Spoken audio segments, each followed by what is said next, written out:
I'm Beth Silver, and I am the retiring executive director here at Temple Rodef Shalom. And this being 2020, we are in the sanctuary, socially distanced with masks on, with my immediate predecessor, Judy Seif, who retired in 2004 when I took over the role. And I'm pleased to introduce my successor, Jessica Ingram, who started with us as our new executive director in October 2020. And we're going to have a conversation about what it's like to be an executive director, and particularly here at Temple Rodef Shalom. And to do that, we're going to have a conversation amongst ourselves. Jessica, take it away. Sure. So thank you both so much for giving me the opportunity to sit with each of you this afternoon. I'm really very excited to be joining the team here at Temple Rodef Shalom. I grew up on Long Island, where my family was very active in our congregation, and I knew from a very young age that I wanted to be a Jewish professional. I was fortunate to travel to Israel during high school. I participated in the Nifty EIE program, and that really set me on my path. I attended American University here in DC, and a few years later, I enrolled at Hebrew Union College, where I eventually earned 2 master's degrees in Jewish education and Jewish nonprofit management. And I was really intrigued by the world of the Jewish nonprofit world. I spent the first few years of my career working in that space at UJA Federation of New York, back at HUC, and then at the Union for Reform Judaism. And it really inspired me to think about the broader Jewish community. It gave me an opportunity to see how diverse and dynamic it was, and to really see the inner workings of how it worked. But at the same time, I really missed synagogue life. I really missed the opportunity to be with people and to connect on an individual level and help our members find their own Judaism and their own sense of belonging. So I was very fortunate and excited to take on the role of Director of Membership and Engagement at Temple Emmanuel in New York City, where I served for the last 5 years before coming here to TRS. It was a really unique moment and a really interesting time there, because we had been more inward facing, and so I was really tasked with taking a role that had been very traditionally membership, doing billing and assigned seating for our high holy days, which was no small task for a congregation of 2,200 families, and really bringing it into a more outward facing engagement programming role, creating opportunities for members to connect with each other and deepen their relationship with the congregation. And I think what I really enjoyed most about that time, and what I'm so excited to bring here, is that I developed a real passion for the 2 aspects of the work that I think are the most important. The one is really being able to build relationships with people and connect with them on a person-to-person level, but also understanding the structure that's needed when you're working in a large congregation to create those opportunities for so many people at the same time. And so I'm so honored to be following in both of your footsteps, and so excited, along with my husband Alex, to be joining the team and the community here at Temple Rodef Shalom. And so I'd like to turn it over to you and hear more from you so I can learn. And Judy, I'm wondering if you can share a memorable moment from your time as the Temple administrator. Well, first of all, welcome, Jessica. Thank you. And as sad as everyone is to see Beth leaving, we welcome you with open arms. You're in for a wonderful ride. This is an amazing place. As I think about that question, there are so many wonderful opportunities to tell you about, but I want to tell you a couple of the challenges that went on behind the scenes that some of our congregants may not even ever have been aware of. The ones that come to mind very quickly are the high holiday periods right after we completed our first major enlargement and renovation in the early 2000s.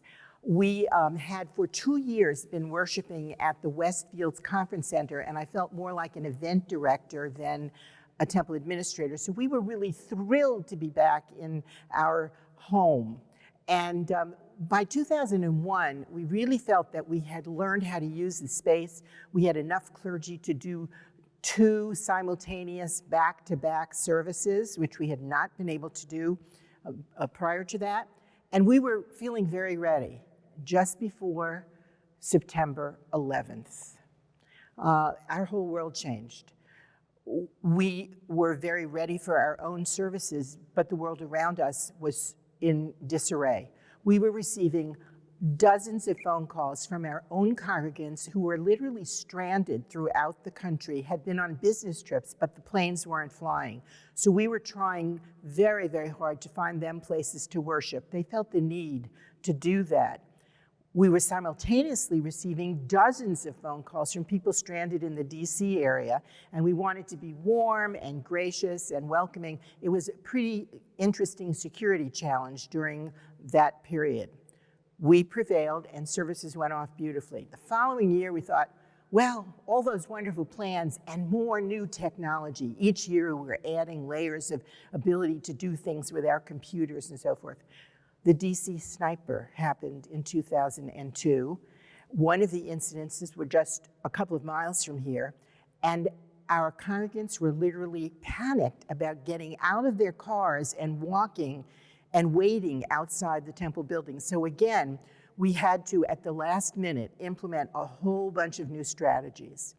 We thought in 2003, what could go wrong? Everything was ready. We were hammered by Hurricane Isabel. For one solid week, this area had no electricity. This time, technology worked against us because we had no computers and we had no phones. We had slichot services outside, under the stars, using a generator just for enough light to be able to see each other, and we used flashlights to get back to our cars. Nonetheless, by the time the holidays came, a little more than a week later, we were ready. And each time, the congregants saw a pretty seamless operation. In 2004, everything was perfect, and that's when I decided it really was time to retire. Very funny, thank you. Beth, do you have any stories that you would like to share? I think the one that'll stay in my mind for a while is another national event, like what Judy was referring to with 9/11, is when the murders took place at the congregation in Pittsburgh. And it happened on a Saturday, and we were all mobilized here, with the clergy, and Clyde, our security director, and just trying to figure our way forward. And that was Saturday, and Tuesday night we had a community service of healing here at the temple. And we invited all the, everybody in the community, all the different religions, clergy, there were government officials, and we had over 2,000 people in this building at the same time. And it was just crazy, to pull it all together, all the logistics, right down to going through the building to find all our wireless access points to shut them down, because the service took place right here in our sanctuary, but we had people in the social hall watching on a live stream, down in the school lobby, the multi-purpose room. We had them everywhere. And it was just so moving, to see all these people coming in, all different nationalities and religions, and just our entire community supporting all of us. And it was just a really, really meaningful time, and a great example of, what we can do when put to the test. Judy's already given several examples. This is just one more, and I could come up with many, many more. So. It's really an inspiring place to be, and to be a member of this community. And I know, Jessica, you've already gotten a small taste of it just in the month that you've been here. So you have many more to look forward to. Very much so. Are there specific things based on the experiences that you've both had, pieces of advice that you feel I should keep close to the heart and at the forefront of my mind as I move forward in this role? Well, first of all, I always try and respond to all my emails and return phone calls in less than 24 hours.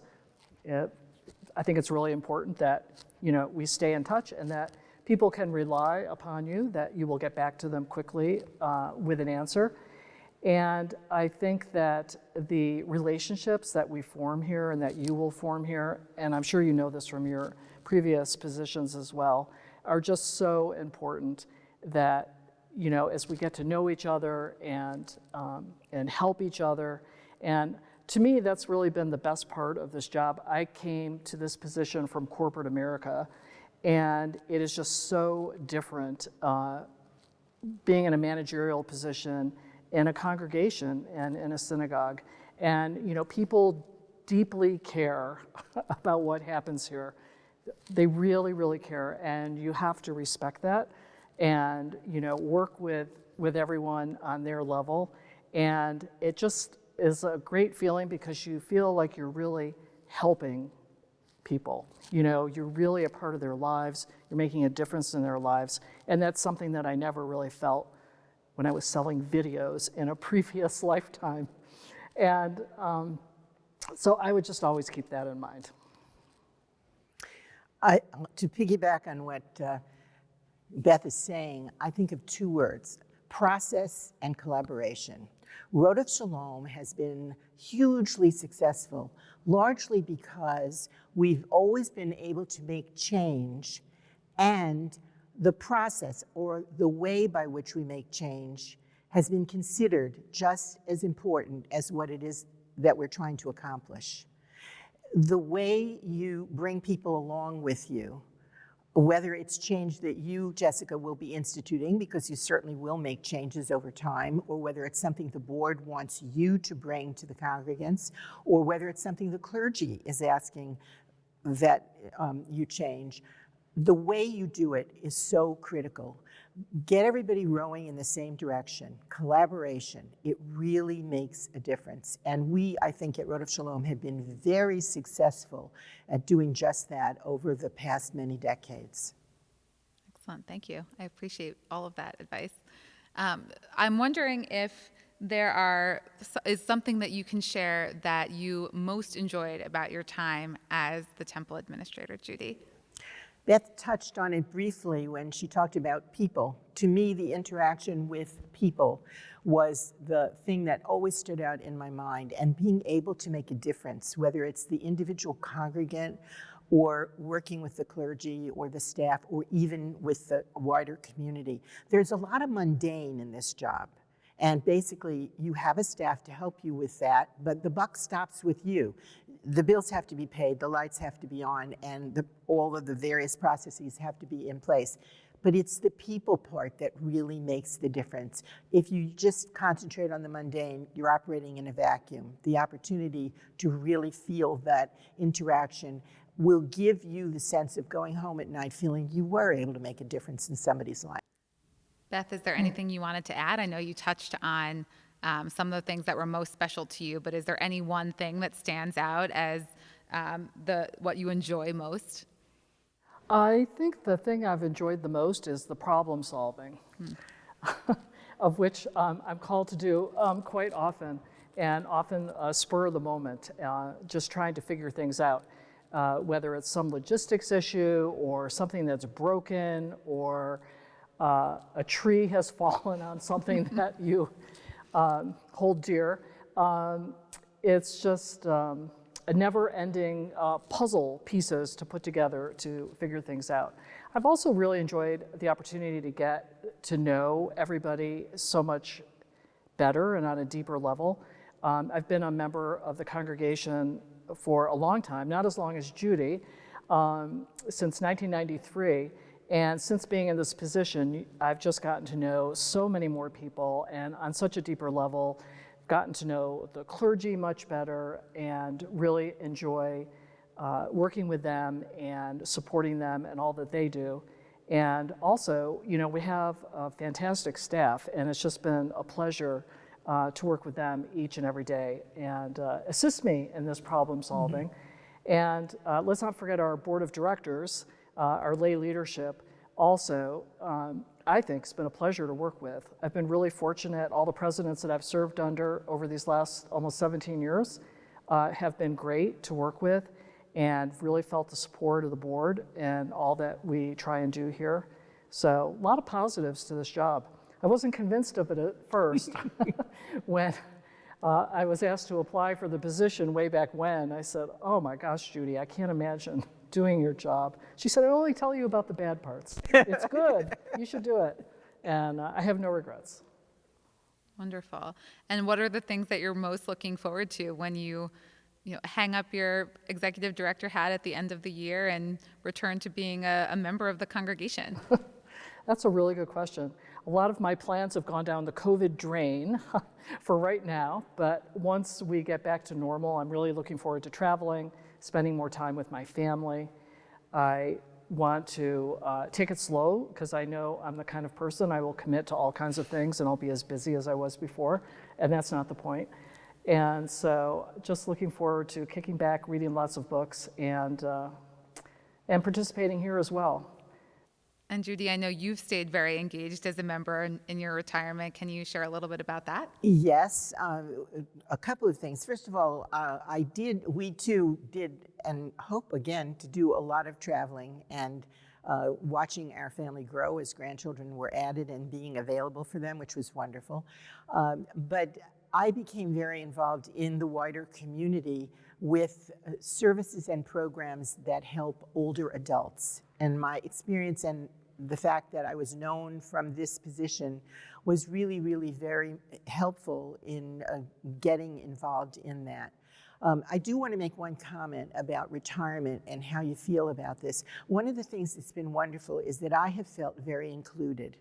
Beth certainly has always included me. The clergy has included me. Long after I retired, they invited me to things. They even asked my opinion about things. They asked me where things were in the building that maybe nobody knew. It was a wonderful feeling. But the best part about being retired is walking into this sanctuary to come and be at a service or come to a program and not having to worry about whether all the lights are on or the air conditioning is working. Is the most important question that we will face in our careers is dealing with the air conditioning. Yes. Well, I am so grateful to both of you. Please know that I will be reaching out to both of you to ask all of those kinds of questions, especially someone coming in without having been a member first. I know that there's so much to learn, and I'm so grateful to have both of you as role models and resources, and I'm so grateful to have had this time together. So thank you so much. It's been a pleasure. Delightful, Jessica.